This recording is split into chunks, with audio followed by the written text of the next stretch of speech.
Les conclusions de la 10e conférence nationale du parti Union pour la République et la démocratie semblent mettre le parti au bord d'un précipice. Des délégués sont désormais très remontés contre le premier vice-président, Pierre Salihou Sanogo, pour avoir refusé de faire voter les motions lors de la dite conférence. Il est même soupçonné de vouloir imposer un candidat de son choix au parti. Salihou Sanogo fait de l'abus de pouvoir en refusant de faire voter les motions lors de la conférence nationale. Même ses propres motions ne sont pas passées au vote. Tous les candidats sont regroupés contre lui et tous les ténors du parti a lâché un membre de l'UR qui conteste visiblement l'attitude du premier président. Ces propos relatent en réalité l'atmosphère qui règne au sein du parti depuis un moment.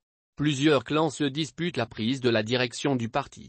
Et le président Sanogo n'est pas exempt de tout soupçon. On lui prête des intentions, même s'il a tenu à démentir publiquement lors de cette conférence nationale.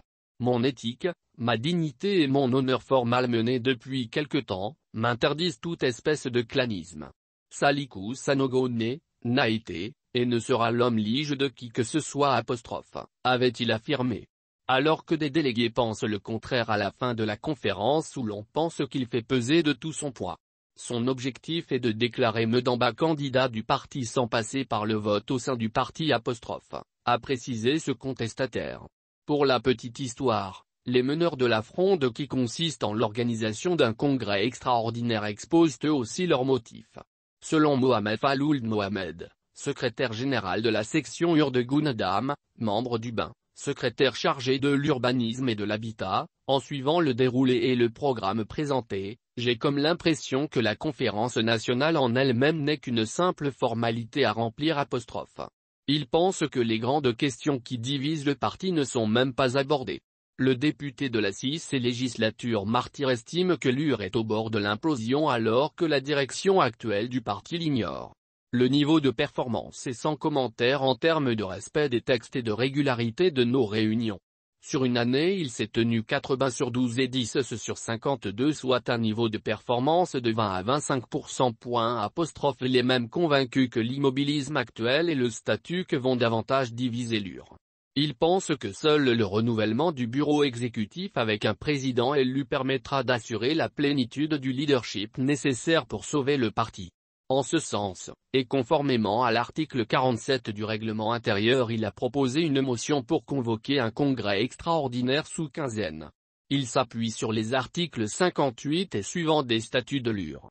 L'autre motion est relative à la relation entre l'UR et le FSD et le M5RFP et le positionnement du parti dans la transition en cours.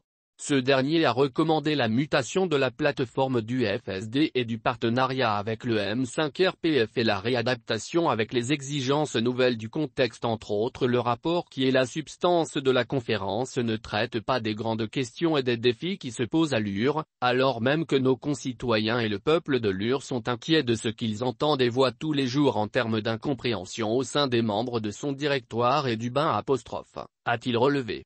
En clair, il met en cause les dysfonctionnements graves du parti qui constituent des sources d'inquiétude sur l'avenir du parti et des points de divergence. J'ai été témoin des violations de nos textes martèle ce cadre.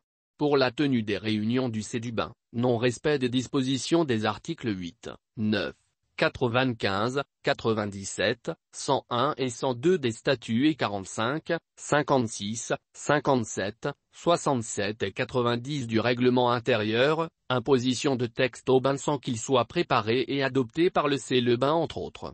Il a dénoncé la décision du BAN du 21 août qui a demandé la mise en place d'une commission technique pour statuer sur le processus de désignation du candidat au présidentiel, l'initiative de suspendre la pétition pour la conférence nationale extraordinaire, des lettres de demande d'éclaircissement des sections sur l'appel à candidature qui ont tout alerté sur le recul démocratique et la violation des textes.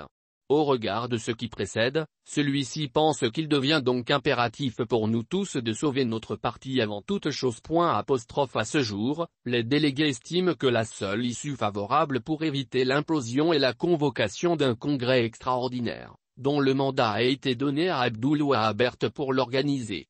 En conséquence, le processus d'appel à candidature et de désignation des candidats au présidentiel est suspendu.